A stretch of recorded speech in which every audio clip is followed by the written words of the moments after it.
Hey, Dickheads, or anyone else who's tuning in to the Dickheads podcast bonus episode interview with Weston Ochse, author of Burning Sky and the SEAL Team 666 series, among a shit ton of other books. But he'll be talking about all those in a little bit. I just want to do a short intro to tell you what this podcast is about. The Dickheads podcast is devoted to the works of Philip K. Dick. There is one big reason why this interview is so great for our Dickhead listeners is that this book has a lot of interesting themes that are very related to the writing of Philip K. Dick and concepts and ideas that he used, which was really interesting because Weston admitted he's not a dickhead like the rest of us. But that's okay. Anyways, this podcast is devoted to the work of Philip K. Dick, and what we do is every month we read a novel of Philip K. Dick's in chronological order of which they were published, and we break it down. We think he's one of the most important science fiction writers of the 20th century, and you can learn a lot from the craft of writing to the ideas in each of these episodes, in each of these books. So a lot of people have told us, I'd love to read Philip K. Dick. I'd love to know more about Philip K. Dick, but he wrote 30 frickin' books. Maybe he wrote 50, didn't he? Yeah, around 50. All right. Anyways, we're going to break them all down, and we're reading them so you don't have to. If you don't want to, you can use us as Cliff Notes and listen to the episodes. We started with his first book, Solar Lottery, a couple months ago, and we've been doing one a month ever since. And there's a lot of really good information. And also every month we take one of the film adaptations of Philip K. Dick's work and we compare it to the source material. So we've also done Minority Report, Total Recall, The Adjustment Bureau. And let me tell you, the Adjustment Bureau episode just came out today, and it's a very heated one. So please go back and check out our archives.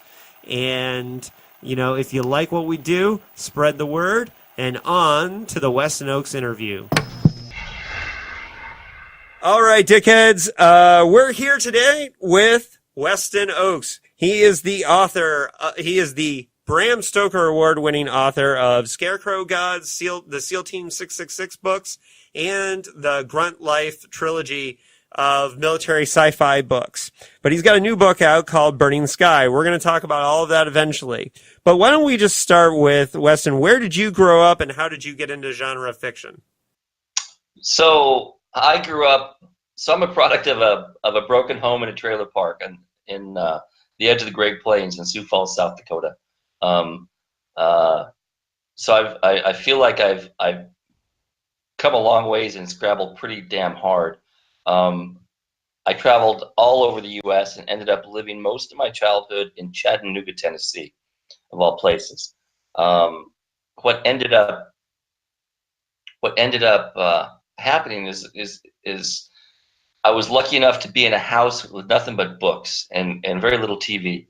My mom taught English, and my dad taught English as well. And so I had all these English books, and I read nothing but literary fiction and fantasy books up until probably Stephen King's second book came out, and then I read a few of his, and I thought they were fantastic. But I never really knew there was a thing called genre fiction. And then many years later, when I turned 30, when I started to write, I was just writing what I liked, and I soon found out that people were calling it horror, or people were calling it dark fantasy, and those labels I wasn't really familiar with. To be able to just writing about people I'm putting in fucked up situations and seeing how they can get out of it. Well, and right out of the gates, with your first book, Scarecrow Gods, you won the Bram Stoker Award. Am I correct for best first novel? Yes. Yeah, and so can you tell us just real quickly about that book, because we got a lot of ground to cover eventually, but it was an award-winning book right out of the gates. It was, and it took me quite a few years to write, as the first novel will. I mean, Burning Sky took me 3 months to write, as opposed to the 2 years it took me to write Scarecrow Gods. But essentially, it was a story about a young man who wanted to change his fortune and save his sister. And to do so, he had to figure out how to astral project. And he was lucky enough to find a disfigured Vietnam War vet to help him out. The book's out of print. I pulled it out of print from a small press. I'm going to re-release it in a couple of years because I'm really thinking about doing a sequel, because I've had a lot of people asking me to do, they want to know what happens to a couple of the characters. So, well, our San Diego listeners should know that we do have Scarecrow Gods at the downtown library. So excellent. I love libraries. Yeah, I have seen it on the shelf there. So it was a lot of work, and it was really hard because when you write your first novel, it's really super hard. Burning Sky is going to be my 30th published book, which includes like hardback novellas, anything that was published in book form professionally, I count as a book, and Burning Sky is my 30th. So talking about my first, gosh, it seems so long ago, but it was only 14 years ago that I wrote it. 15 years ago that I wrote it, and then it was published in 2005. So between 2005 and 2018, damn, I've written a lot of books. yeah, we were commenting on realize it because it feels like I've been writing forever. Right. So your first huge mainstream success was the SEAL Team 666 trilogy, which is I remember when I was reading it on the bus, somebody asked me about it, and I said, well, it's kind of like a military action adventure version of the X-Files. Is kind of like how I sold it to this random guy on the bus. But for us here locally, a good portion of it takes place in San Diego because the SEALs obviously are headquartered in Coronado, and but the books kind of have this monster hunter thing, but with an attention to military detail that a lot of us sci-fi writers couldn't hope to have. Can you tell us how those books came about? Well, sure. I mean, the idea came the day after World Horror, the Dead Dog Party World Horror Convention in Austin, and that was May 2nd, 2011, I think, because I remember I was there with Jack Ketchum, Peter Straub, and a whole bunch of other people, and somebody came down. Gardner Goldsmith came down from upstairs. He said, "Turn the TV on now," and we turned the TV on, and President Obama was on the TV announcing that we had just killed Osama bin Laden. And there's pictures of us cheering and drinking and having a great time, which is really super because it's a great Jack Ketchum memory since he's passed on recently. And the next day, I get an email from an editor at St. Martin's Press who I'd known for a few years, and he said, SEAL Team 666. What if they were the real ones to get Osama? I said, oh, what if they really were? Then who are they?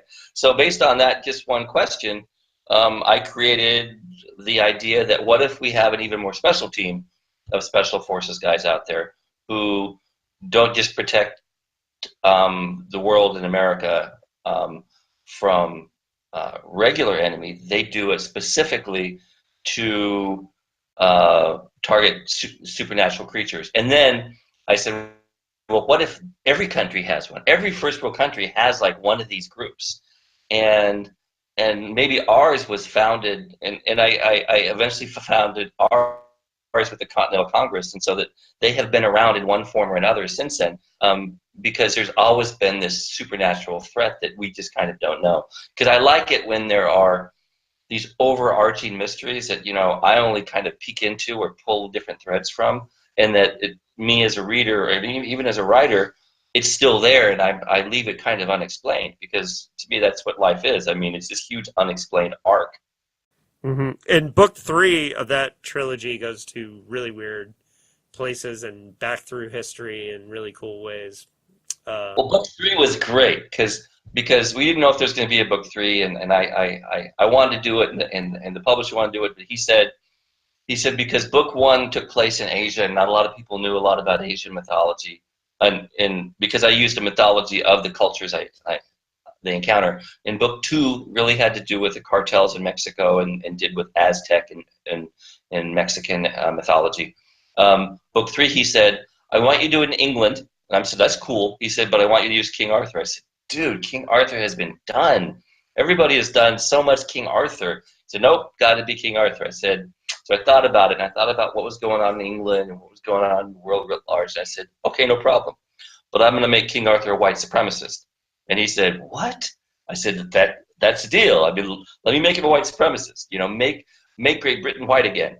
And at that point, he said, okay, well, let's just see what you do. And as you've read the book, you know, I made King Arthur, the Green Man, I turned him into somebody who was specifically targeting and killing those who would change the color narrative of Great Britain. Right. Now, of a special interest to our readers or our listeners is science fiction, of course.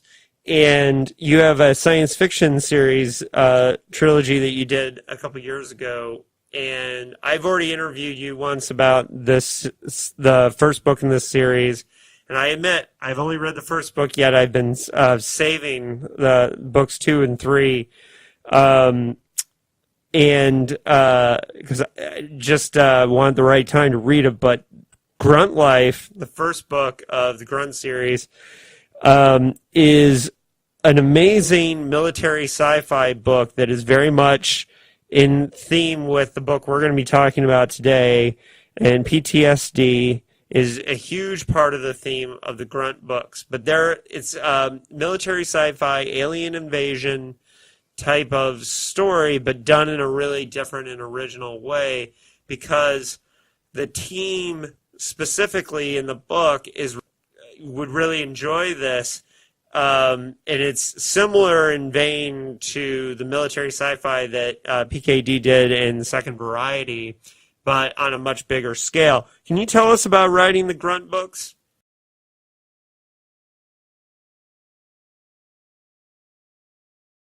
Sure.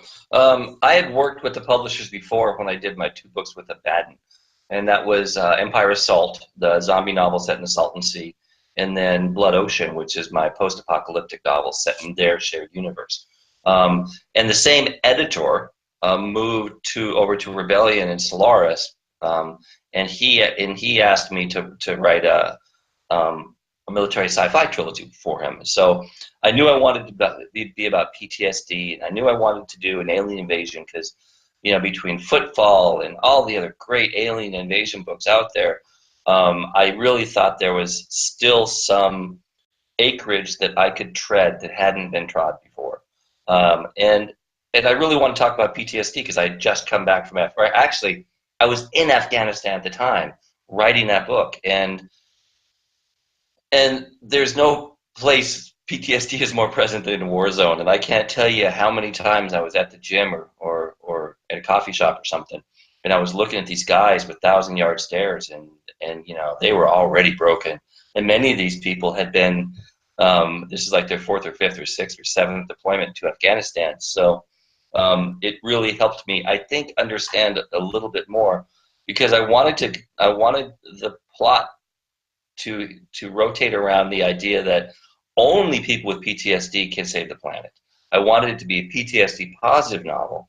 I wanted the heroes to have PTSD, because before then, in virtually everything you've seen on TV or read, the person with PTSD was a bad guy. He was the sniper on top of the tower. He was the person ramming people with a car. He was the person with road rage, you know, whatever.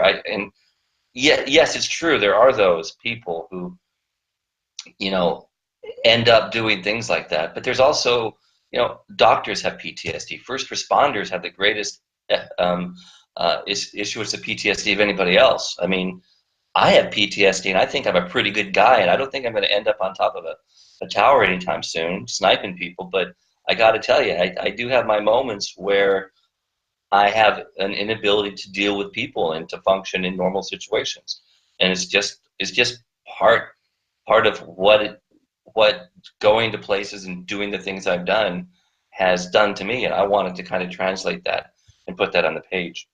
Yeah, and we're kind of burying the lead there, and we should get back to what your experiences are in a minute. But I just, on the topic of the Grunt Life books, one of the things that's really cool about the way that trilogy starts is it subverts the Campbellian hero's journey thing by having a character who commits suicide the lead character commits suicide on the first page, or tries to, and and is really serious about it. Like, it's not like he's crying for help. I mean, he wants to die on the first page of the book, and that's very important because it's a huge part of why he's able to subvert alien defenses in that story. And it was a really creative and awesome way to make a statement about the issue that you wanted to address.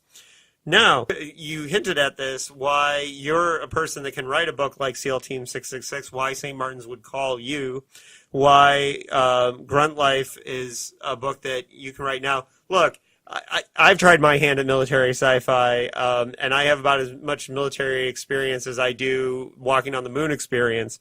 And so you're always going to have an advantage on us. Can you tell us about your experience and how that informs you as a writer in general, and specifically these stories, and then we'll get into Burning Sky. Well, so I spent the last 35 years working for the military here in America, for at least one shape or another. I've been to over 55 countries. I've been to quite a few war zones. The last 6 months this year, I was in Afghanistan, continuing my work, working for a particular Defense Department group that I work with. And it gives me a certain insight and a certain ability to talk about things that most people really don't have more than a superficial understanding of. So I decided, after I'd written about 11 or 12 books, that, well, shit, maybe you should write what you know, because isn't that what they tell you all the time? Write what you know. I started doing that, and I was really able to, I think, narratively capitalize on that, because I could understand the characters I was writing so much better than the other characters I had written before. And what's interesting, to tie back to my very first novel, Scarecrow Gods, one of the main characters, Maxim Finks, who was the African-American Special Forces guy who was tortured in Vietnam and has the ability to leave his body because of the intense pain he was put through, and he can astral project. He became everybody's favorite character in the book, and he was a secondary character for me. He wasn't the primary character, but he was everybody's favorite character, because I think not only was he compelling, but I was really able to give him so much more depth, because I was in the military then as well, and I was able to really write him from a place from my heart, whereas all the other characters I'm writing from a place from my brain. Right. Yeah, and that leads us to Burning Sky, the new book. For the dickheads that are listening, specifically, this book has a lot of ideas and themes that we're going to talk about in this interview that are very Philip K. Dick sounding. The interesting thing is that Weston admitted to me that he has not read as much Philip K. Dick as all of us who are a part of the Dickheads and our Dickheads listeners.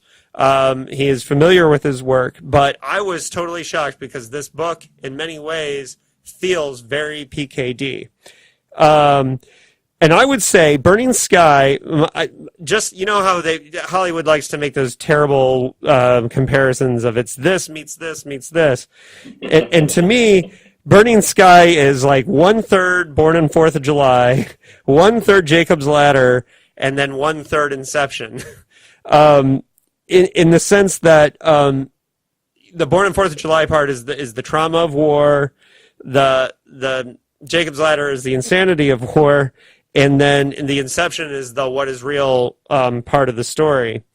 What's interesting about what you said is I was thinking of, I couldn't help but think of Jacob's Ladder as I was about a fourth of the way through the book going, I'm being very Jacob's Ladderish in this part of the book. And I really need to, and I think I might have even mentioned it in there, at least one of the drafts I mentioned Jacob's Ladder, just because I had that same feeling that you did. Well, and it's funny because this is much more of an adventure story than Jacob's Ladder, but it definitely has that kind of insanity of war thing going on. And I definitely want to say that I love all your work, but for the people that are listening to this who are serious dickheads, Burning Sky is a great place to start with Weston's work because you'll feel a lot of similar vibes. And this book also continues the themes of PTSD as well. Can you give us a kind of a quick introduction about what Burning Sky is about and how it relates to the issues of PTSD?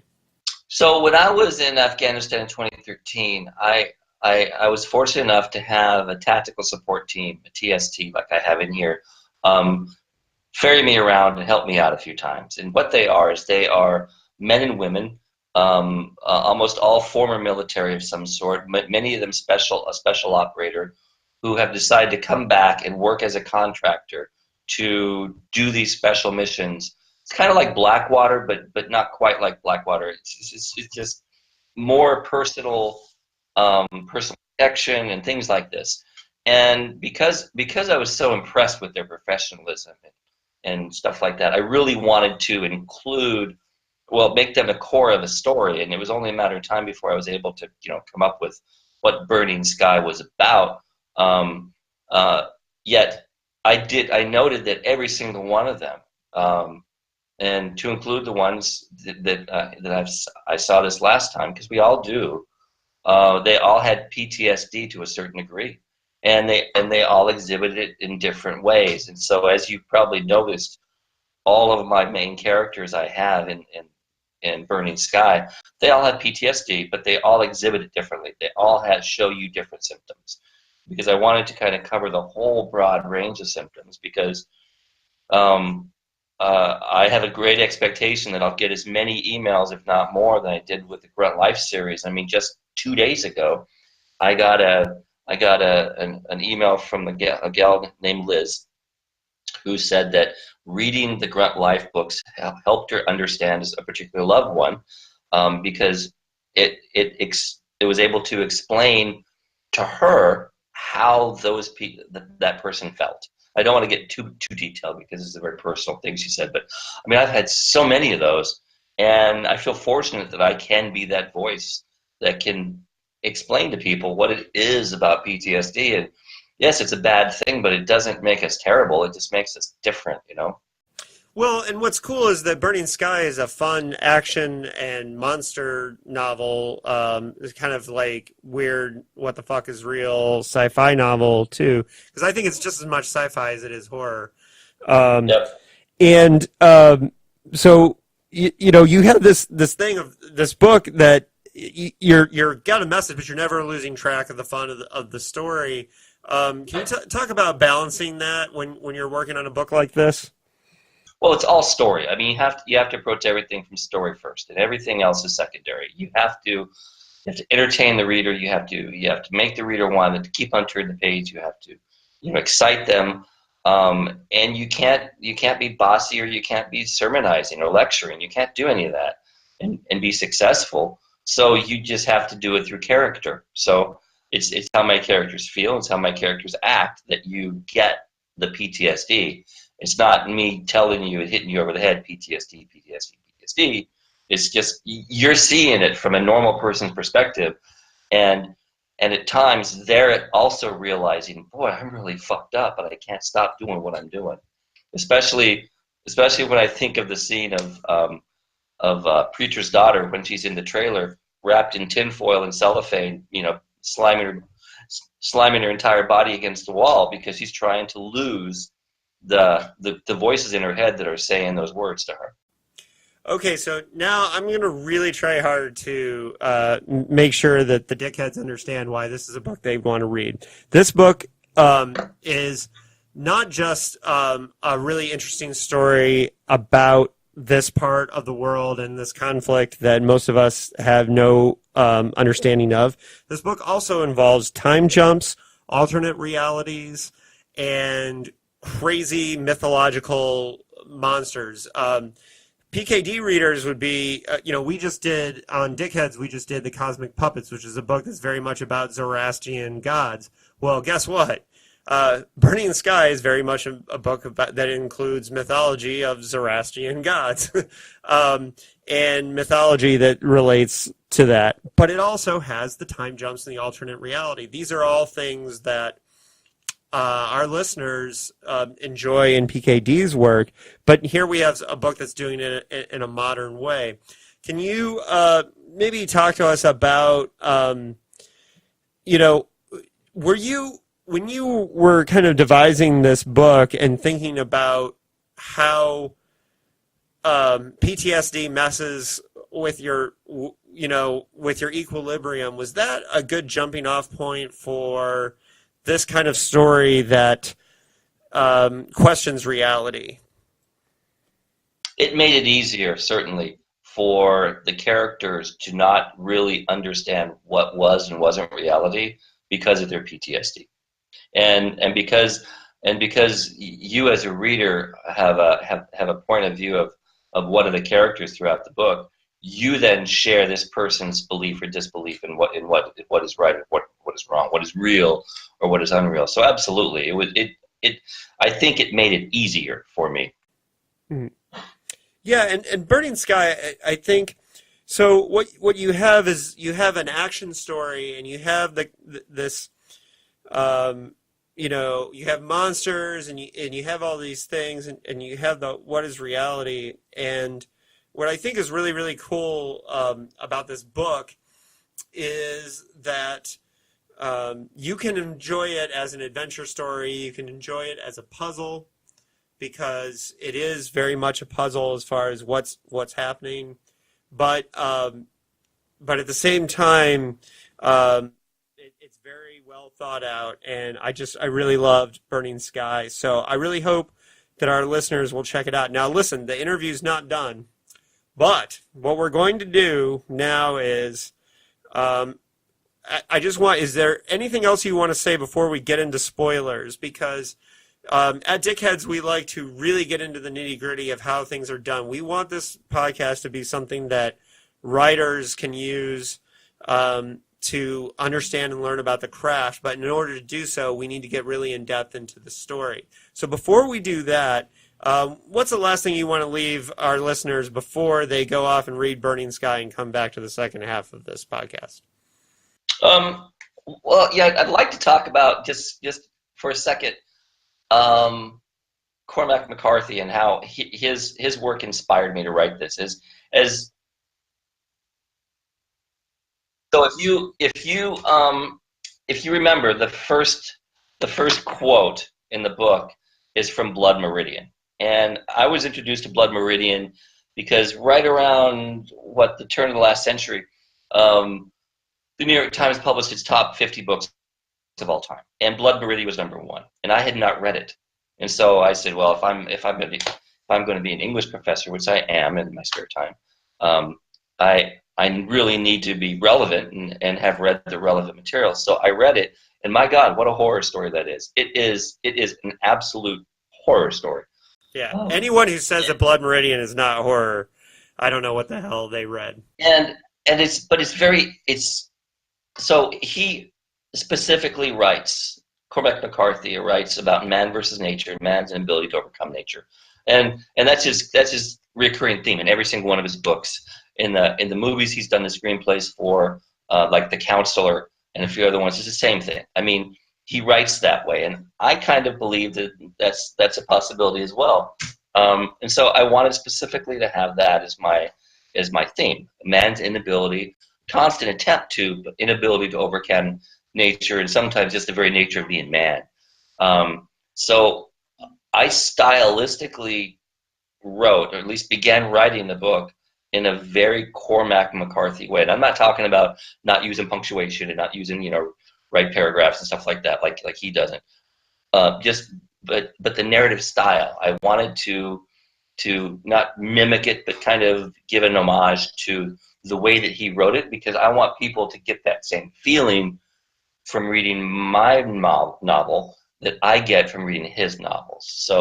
So when you approach Burning Sky as a reader, and you're familiar with Cormac McCarthy, think about it. And if you haven't, for God's sakes, don't buy my book. Go out and buy Blood Meridian, because that's such a much better book than mine.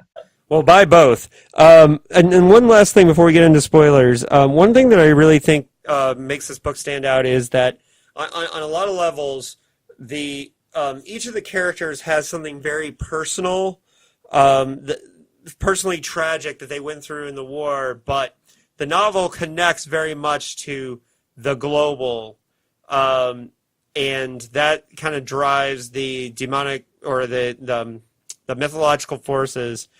And so what I really appreciated about this book was the local and global psychology of the trauma caused by war. And I think it's funny because I think some people would probably, I believe that somebody who has experienced this is in a much better position to make a point of that. And I want to thank you, Weston, for this book. It's really good, and I hope people will read it.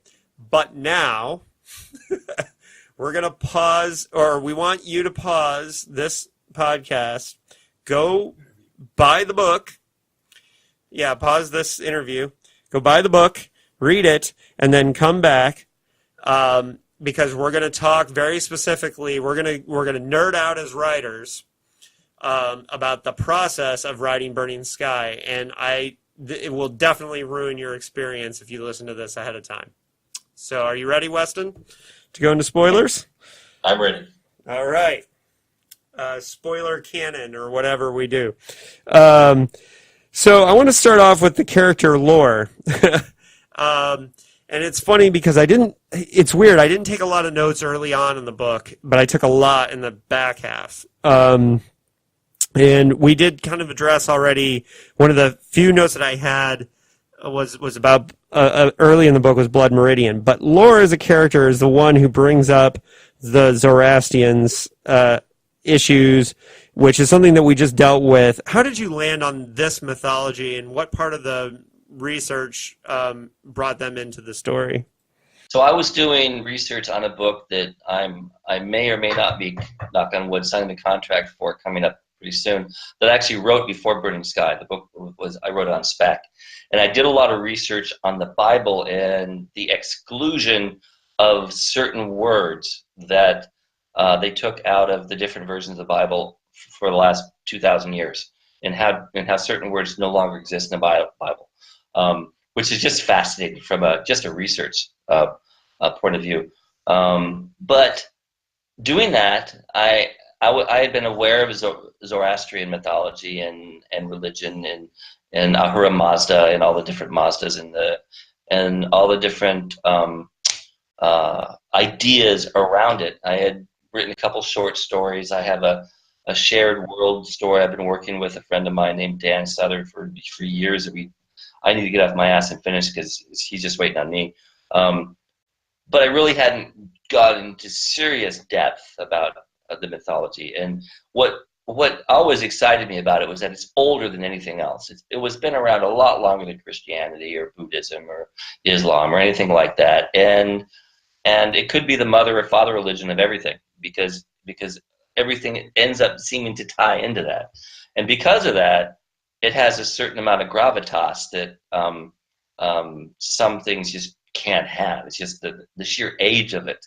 And then doing the research, I stumbled upon the idea that from Socrates' tutor to Alexander the Great to modern day folks, there's a certain area in Afghanistan to where they see things burning in the sky that shouldn't be there.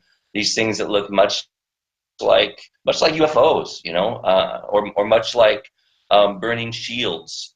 And I'm a great believer that if there are so many people throughout history who keep saying these things exist pre-internet, that there's a likelihood that all of them saw something that they can't explain. And so it's my job then as a writer to explain that, to come up with a reason for that, tell you what that thing is.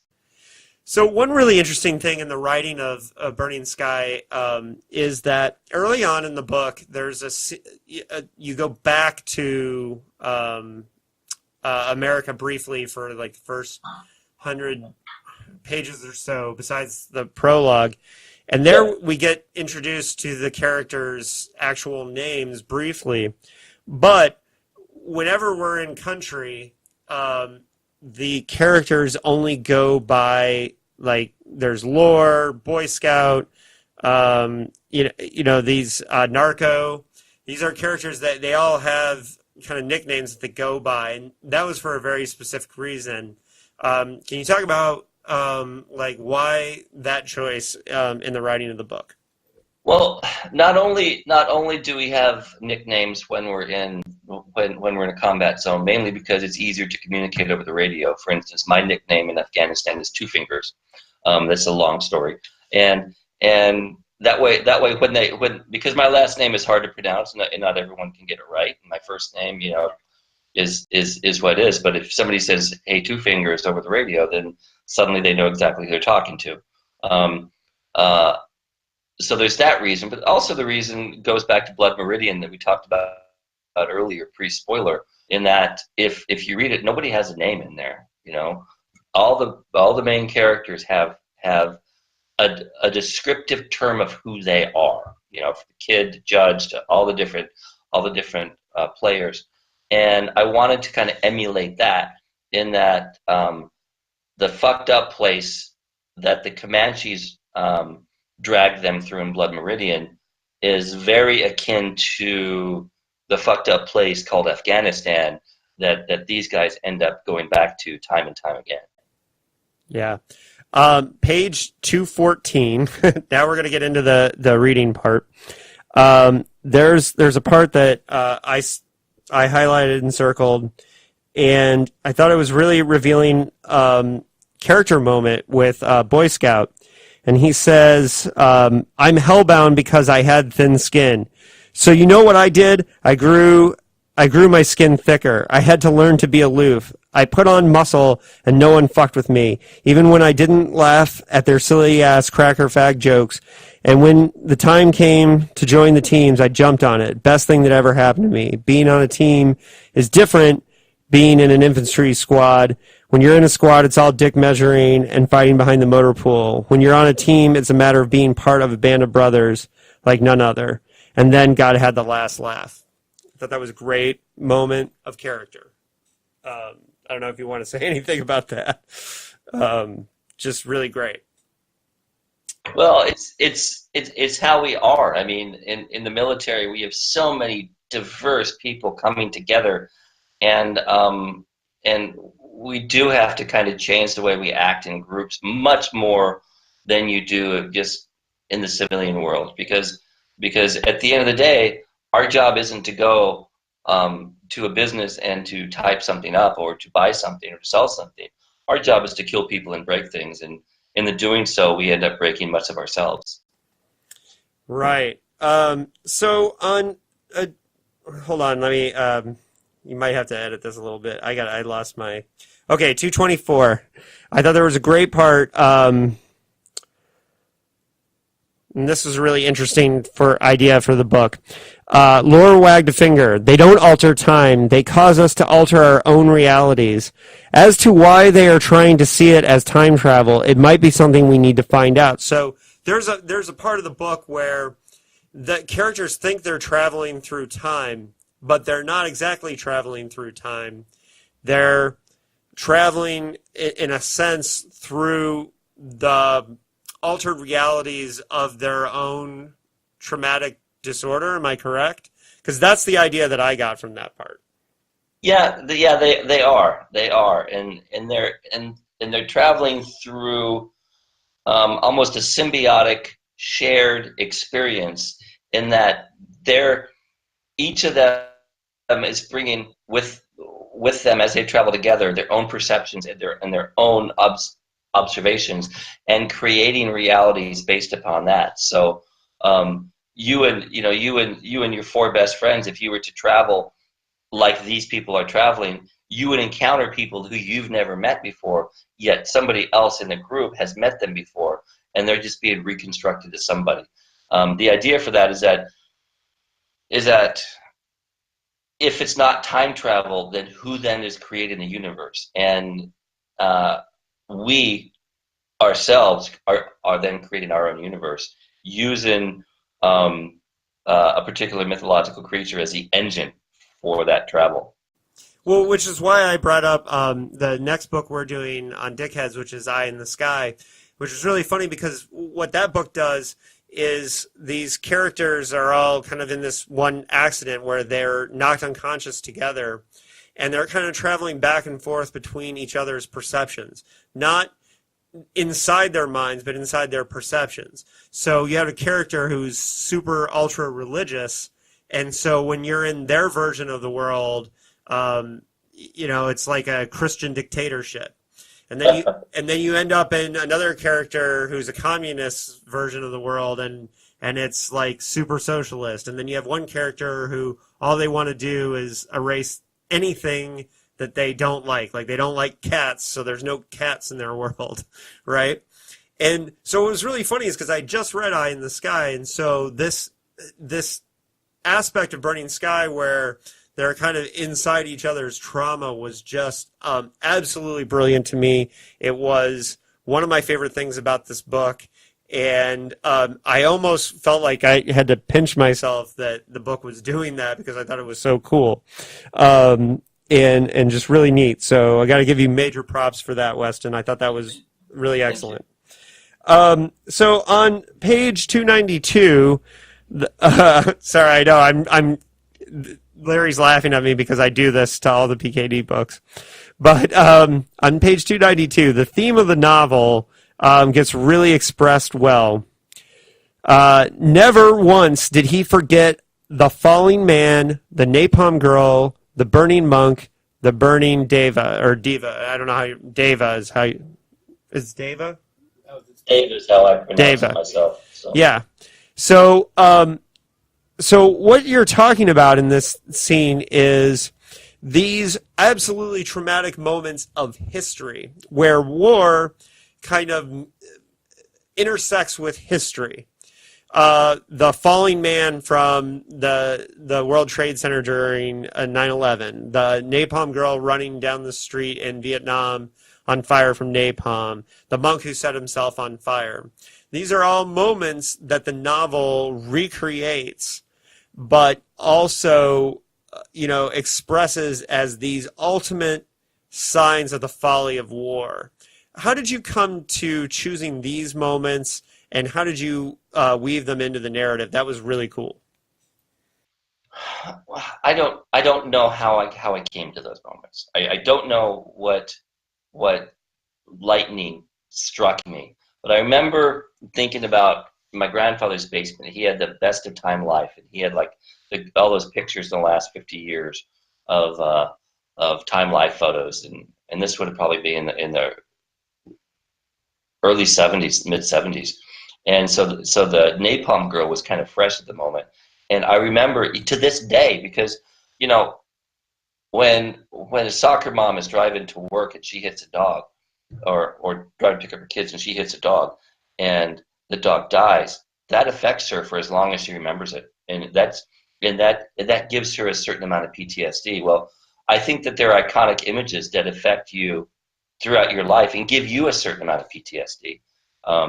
And I thought the napalm girl was the very first one that I ever saw that I kept thinking about over and over, because the time I saw the picture, she was about the age that I was, and so trying to put myself into her position as a young man on fire, scared to death, running down a road,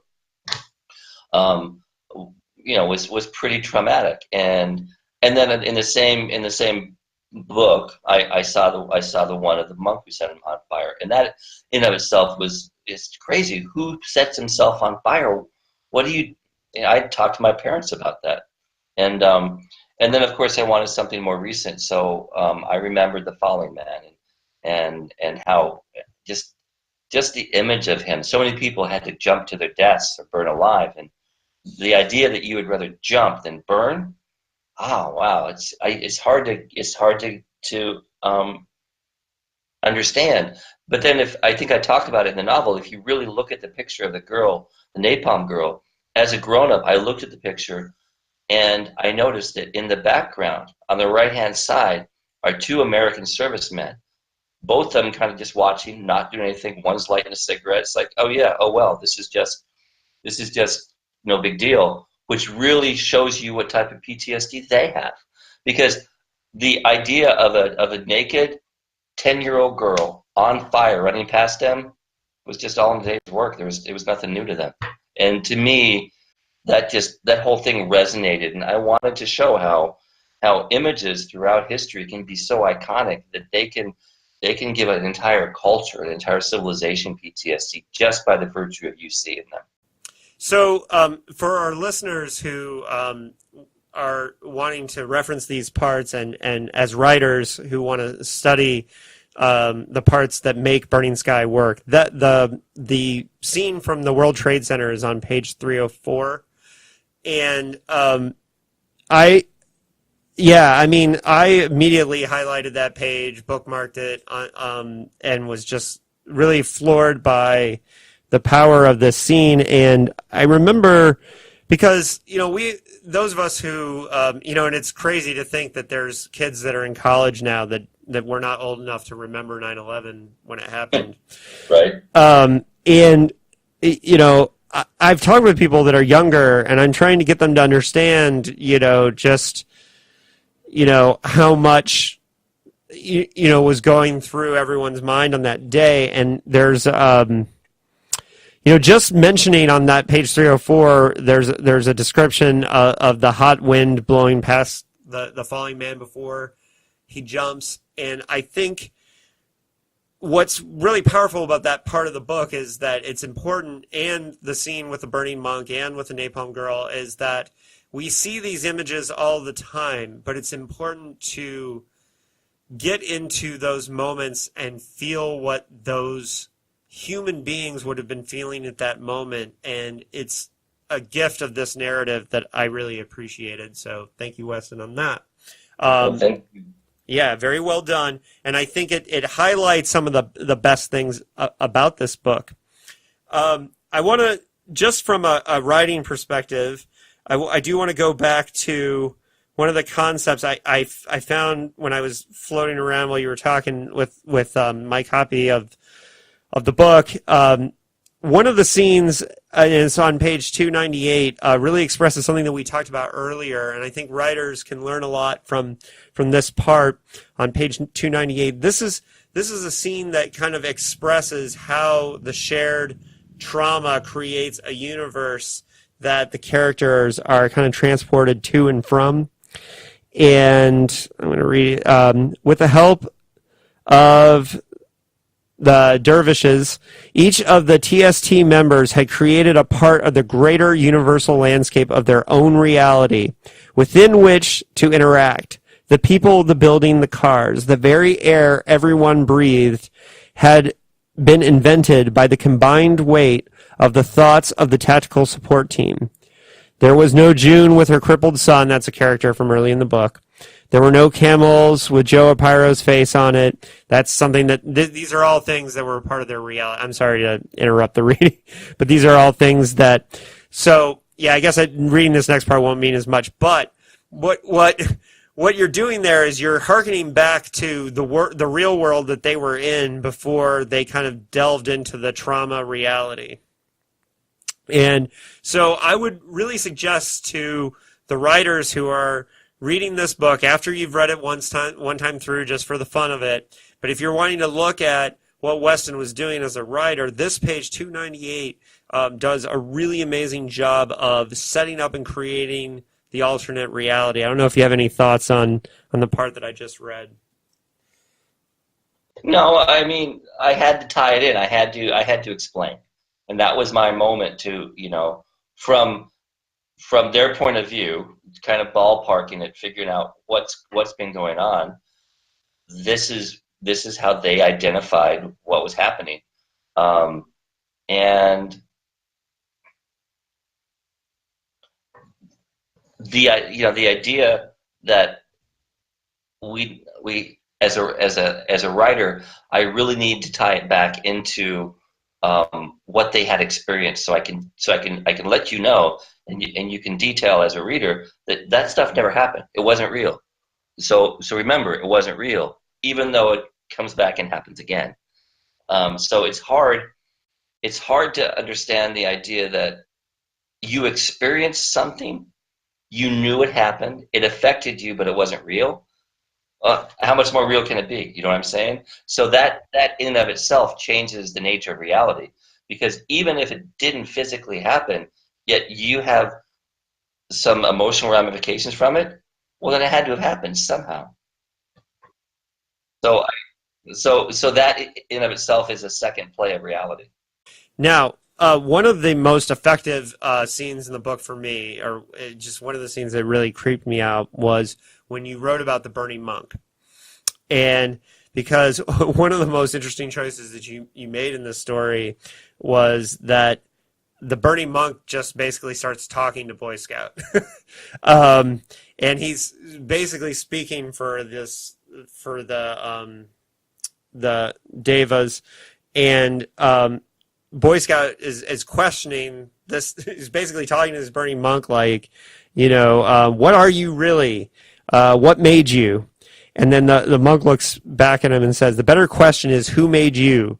We looked away, then looked back, and there you were, shadows upon this world bathed in the light of creation. And like shadows, you bring darkness wherever you go. Boom.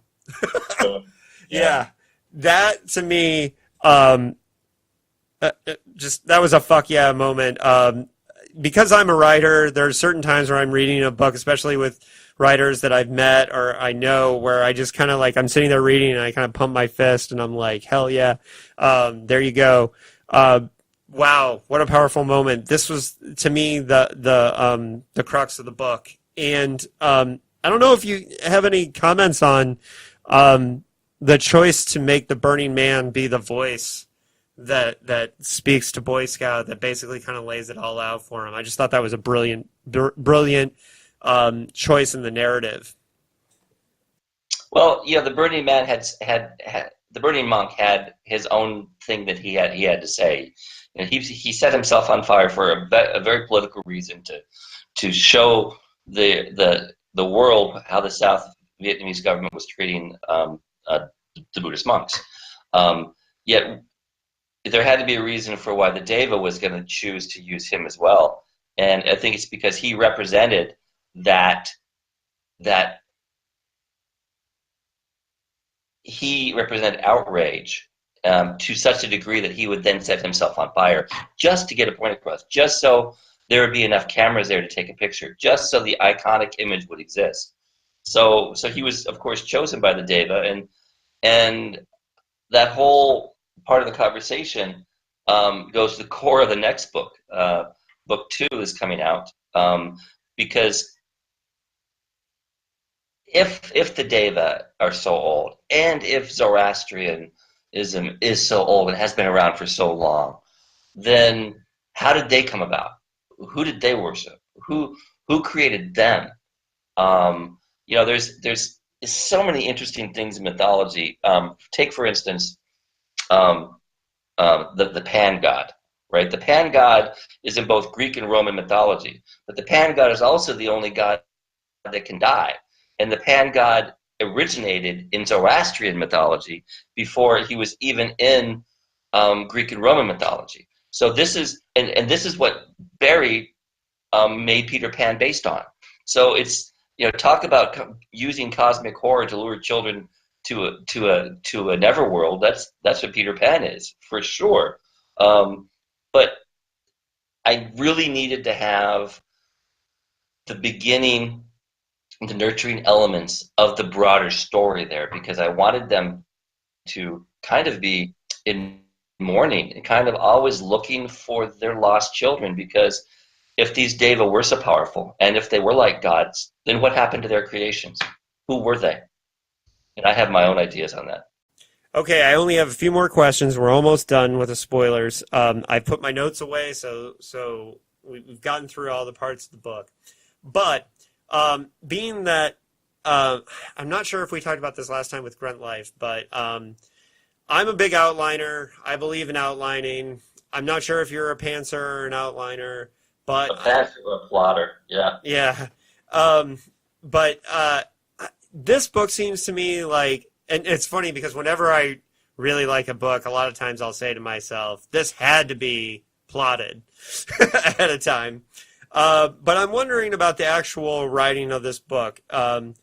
What was the process? Did you outline? Did you pants it? And where were you geographically when you wrote this? Because I know as much as you're traveling, I'm sure some of these books get written overseas. And I'm just wondering about how the process and how the geography of location fed into the process of writing it. Well, this book was written all in America. I did final edits when I was in Afghanistan this time, but it was all written in America. I live in Arizona, as you know, in the desert, so a part of it takes place there. I used to live in Los Angeles, so part of it takes place there, right? Which you know, right? Now, did I plot it or pants it? Now, hopefully my editor is not listening, and if he is, now's a good time to turn away because I pantsed most of it. But realize I'm on to 30 published books for now. I mean, it took me 3.5, 4 months to write this novel. So I mean, I'm able to do it. I use the Tom Pick-Riley School of Writing. It's when I'm on contract, I write 5 pages a day. You write 5 pages a day. At the end of 3 months, you have a completed novel. That's a 90,000 word novel. Done. 3 months. That's it. And so I try and average 5 pages a day. Now the beginning is pretty well plotted by head. I know what it is, and I usually know where I want to go. It's just trying to get there. Now I'm also very well schooled in Campbellian hero's journey. I've taught classes on using the hero's journey to write screenplays and to write books. I've taught classes in how to take screenplays written from the hero's journey and how to turn them into novels. So I'm very well versed in that. And I think because I'm well versed in the hero's journey and I know which parts of it I want to use and which parts I want to skip, and I know what type of archetypes I want to use when I'm writing, that I'm really able to kind of organize it in my head pretty well. So I guess there is a certain amount of plotting that goes on. It's not really on paper. And I drive my wife mad because she's like, "What are you writing?" And I'm like, "Yeah, I'm gonna write this novel so and so. It's gonna be about 94,000 words." And your wife is a really accomplished writer as well, by the way. We should mention that. Oh, she is, absolutely. Yvonne Navarro. I'll say it's going to be about 94,000 words, and it'll be 32 chapters, and it'll come in unerringly within 1,000 words of what I said before I wrote it, and it'll have that amount of chapters, because really, to me, 30 to 32 chapters is what you need to do the hero's journey properly. And as you note, sometimes I don't do the hero's journey the way that you would expect it, but I still used those elements of storytelling, because as humans, we are used to hearing a narrative said to us in a certain way, and certain ideas come across. So if I was to totally abandon that, it'd be a very hard read, and I wouldn't be able to sell as many books. So I do use that old way of storytelling, because we more readily are able to accept that form, and the ideas that I get across, all those boom moments that you got, they just came to you naturally without you struggling to get to them. Yeah. Well, and you look at how recently we've seen there was a huge backlash against Rian Johnson for subverting the Campbellian hero's journey as much as he did in Last Jedi, which we're both fans of. We really loved Last Jedi, and I think one of the reasons it works is because he did kind of mess with that structure. And one of my favorite examples, by the way, is F. Paul Wilson's in the Repairman Jack series. He subverts the hero's journey really well, like in book 11, in really amazing ways. But it's very hard trick to do, and to balance, like, I'm gonna mess with this system of storytelling that's lasted for thousands of years for a reason, right? But I think to do it and to do it well, you have to be able to have written that hero's journey and understand the parts of it to be able to mess with it successfully, like Paul did. Yeah. All right, Weston. I'm really glad because I've explained this to you, that I am not an e-reader. I'm a physical book reader, and we just didn't have physical copies of Burning Sky in order to do this interview. So I actually had to read this on my phone. Oh, no. Yes, I had to read this on my phone, and I thought to myself at one point, I am really fucking glad this book is good, because I would have been throwing my phone off the bus.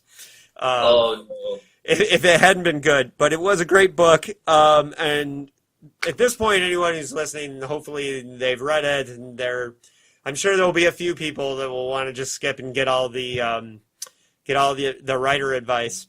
But yeah, so and we'll do a part at the beginning or at the end of the spoiler part.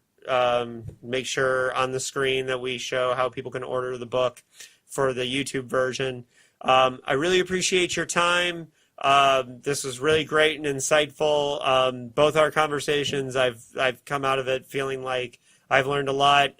You have very lucky students who go to your classes to learn from you. So I appreciate it.